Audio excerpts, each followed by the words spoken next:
My name is Kanji Coder. You are on video 903, Fractal Bucket Part J. Source code is here. Let's get going. So down here in the Fractal Help function section, we have this helper function that we're going to take a tile click and convert it to a hit area, the affected tiles that are affected by my click. And we've added some extra documentation here that you can take a look at to explain what we're doing. Scrolling down here, we have strip for me. We're going to strip off the eyes from these variables and just carry them over, and then the hit area is going to be aliased as SMC for Spank Me Carmack, and then inside of Calculate Me Daddy, we're going to figure out what is the lateral span of one level in tiles. So the tile size exponent is going in, the lateral span is going out, level lateral span. The lateral span in tiles of a hotel is right here, and then this is a loop variable for looping through every single tile size exponent to figure out which tiles have been affected by my click. We got some variable declarations here. You'll have to pause to read these because I don't have fucking time to read them. Okay, so H3X, H3Y is our hotel cell coordinate. We're going to calculate that by dividing GTX, GTY by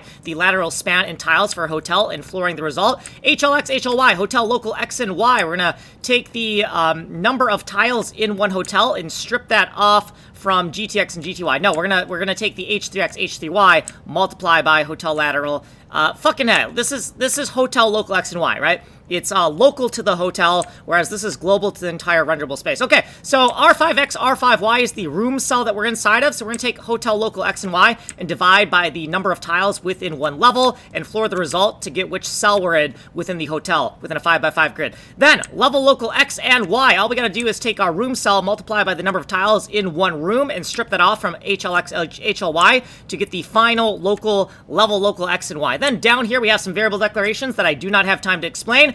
Peb is the size in tiles, the size in 1x tiles of the current tile size. So if tile size exponent is 0, then this is 1. If tile size exponent is 6, then this is 64. And we're going to figure this out later, but this is an inclusive selection range of pebble size tiles affected by our tile click. We're going to loop through every single tile size, and if it is the current tile size, then we have a 1x1 selection of tiles in our output hit area. And if we are on a bigger tile size, we don't have the math yet.